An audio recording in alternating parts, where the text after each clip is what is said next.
Good morning, Dan. Thanks for joining us. And what's been the biggest takeaway from the win last Thursday night against Dallas? Biggest takeaway. Well, we played better. That's the biggest thing. We just played better in all three phases, and really we played complementary football, and at critical moments we made critical plays. A number of our guys really stepped up, played big ball, and that was a total team effort. We earned that win. That was the most important thing. If that's the biggest takeaway, you played better. How do you develop consistency with only 4 games left? Yeah, I think we just, there again, like we do every week, man, you talk about the things that could creep up and get us. I mean, we still had a number of mistakes, pre-snap penalties, things of that nature. We had a couple of things were not lined up properly, in tempo, illegal formation, who's on, who's off, stuff that should not be an issue. And so we go after those. That's where you start. The stuff that you have complete control over, your own focus, your own discipline, and you start there. And then we go back to what really helped us win that game. That was the takeaways. We actively went after that football, and not that we don't every week, but we went after it and we got some out, and I do think those things are it is contagious. One leads to the next, to the next, to the next, and pretty soon everybody's starting to get some punch out. So those were big. We turned them into points. If you could put your finger on it, why has it been so tough to string back-to-back victories together? Because, we ride the roller coaster, the yo-yos, a big win and then a loss and a win and a loss. Why has it been a challenge maybe to get that consistency so far? Well, I just think it's there again. You'd love to be able to just put your finger right on it. I don't think it's always that easy. I know this. I just go back to the, we're not playing clean enough football, and some of it there again. We're making these mistakes that we have not traditionally made. That really comes down to like I said, your own discipline. So we clean those up. We keep attacking them. We get some guys to really grow up for us and grow up fast, and then we'll be good. The benefits and the risks of having the 10 days, Thursday, and then not playing till the following Sunday. With the bye week and the extra time, the results weren't great the following week. Last year, it was the 10 days. The results weren't great. Is there anything that you're doing to tweak the extra time that you're having in preparation for this game out in L.A. on Sunday? No, we're going to attack this like we have most of these. We're going to come in and make sure we get some really good mental work, but get them on the grass for a short period of time. Work our fundamentals, the individual work, and just put together the best game plan we can here to get ready to go face these guys. This is a really good team, man. This is a complete team. They're playing really good football in all three phases over there. So, we got to play better than we did last week. That's for sure. But we're looking forward to this. Would you say it's the best team you guys have faced this season? Well, I think you got to put them up there for sure. We've seen some really good teams, but I think these guys are certainly, there's an argument for that to be made. They got guys in every area. They're loaded with talent. They play hard. They're well coached. They don't make mistakes.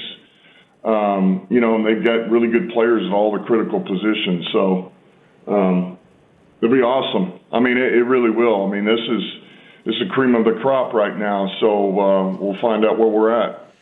Last week against Dallas, obviously you guys were able to get after Dak Prescott, and it seems like we're always asking this question. No How kidding. do you continue to pressure the quarterback? What's the secret to creating consistent pressure on the quarterback so it's not 5 1 week and nothing for 2 or 3 weeks? Yeah, look, I go back to this. I know it's like, why don't you guys just do that every week? Man, every week is different, and every week the opponent's different, and the scheme is going to be a little bit different. And some of these that you can get away with one team, you do that to another team, you're going to give up 50 points. So, look, you can always tweak things. I thought Casey and Shep and those guys made some pretty good adjustments here that don't work for everybody. Our guys responded. They played well. They played well off of each other. And we were very disruptive. And in that, we were also able to stop the run. Sometimes it's hard to do some of the things we did the other day and still be able to stop the run, but we asked a lot of them. The backers cleaned up a lot of mess.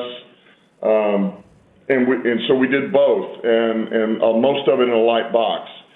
So that's not easy to do, but we were able to do it. We got to find a way to do that again, which will be a challenge.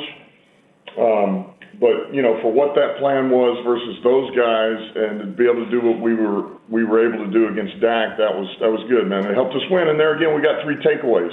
3 takeaways is big time, man. That's what we're looking for. That's where everything should start, is getting the takeaways. We're talking to Lions head coach Dan Campbell.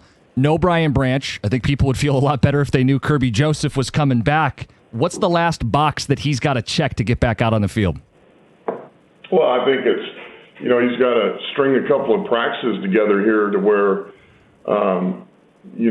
where he feels good. It looks good. He feels good. He comes in the next day, and there's no residual effects from the practice. That's it. I mean, really, we won't know until late in the week. We won't know where this is at, and then we got to, get on the plane and fly West Coast. That's not going to, make things great, but yet that's part of it. You got to load up and hit high altitude when you got some stuff going on. So, but we'll see. I mean, the good news is he's to a point to where we can get him out there and hopefully string some practices together. Keota Awosika was a late scratch last week, and then we saw the combination of Tristan Colon and Miles Frazier. Miles Frazier, his first opportunity to get some NFL experience. What's the plan at left guard this weekend, and just your assessment of what you saw from Miles Frazier? Well, I think the plan is I'd like to play Frazier a little bit again, but I like Colon. There's things that can be cleaned up, but Colon did some good things too. So Frazier, look, that's good. That was his first start. That was his first significant reps against any NFL player. I mean, he didn't play any preseason, no training camp, and he's gotten about call it 6 practices against Aleem McNeil and Reeder and those guys, and that helps. But that's not NFL Sunday football, snap the whistle. It's not the same thing, going to the ground, finishing plays, that whole thing. So, and he went against some really good players, Kenny Clark and Williams over there for Dallas. So those reps will be invaluable for him, and he's going to have to learn from them. And we believe he will. We believe he'll memory bank those and get a little bit better. So I would like to get him in this game, get him a couple more reps, let him grow. But I see us using Colon, too. Should we read into that Yode's not going to play this week, then? Well, I don't know. We'll see where he's at. I mean, he's going to try to go out and practice here a little bit, but, until I see him out on the grass, I don't know what that's going to be. That's all. Dan, we get calls. People want to see more of David Montgomery, soften up the defense, that physical style. At the same time, I don't know how you would take Jahmyr Gibbs off the field or limit his touches. So do you want more Monty or? Well, you tell me. What do you want? Yeah, I want more Gibbs. We'll do what you want. Who do you want out there? I want more Gibbs. You want to give them? That's explosive plays, Dan. I'm all about those. I just wonder if that's something that you juggle. Go ahead. Let me hear it. Give me the share load. Yeah, I'm thinking 65% Gibbs, 35% Monty. All right, so then who do we taking away the receptions for and the passes and the targets? Keep going.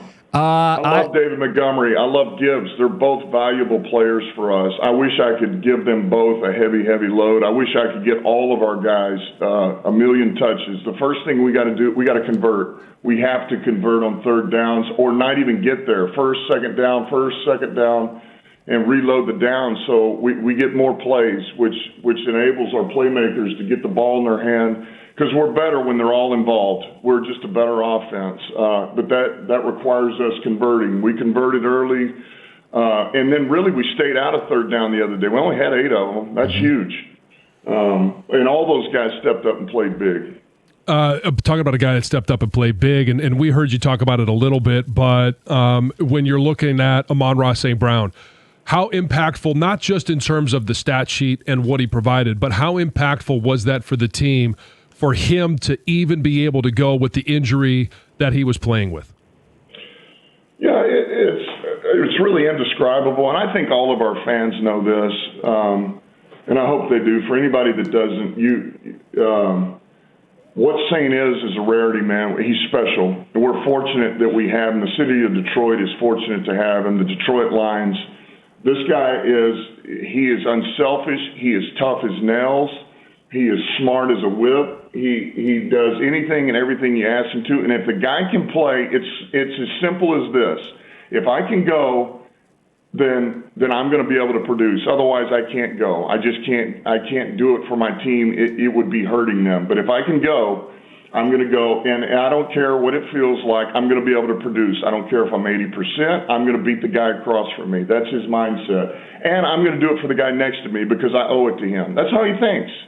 And if he can't, he feels awful about it, which he shouldn't feel awful. But he's wired a different way, and he's unselfish. And we got a few of those guys on this team. We got more than just him. But that guy is, he's a heartbeat for us, man. He's unreal. He's Lions head coach Dan Campbell. Dan, good luck this week. We'll talk next week with you. Okay, have a good one. It's 97.1.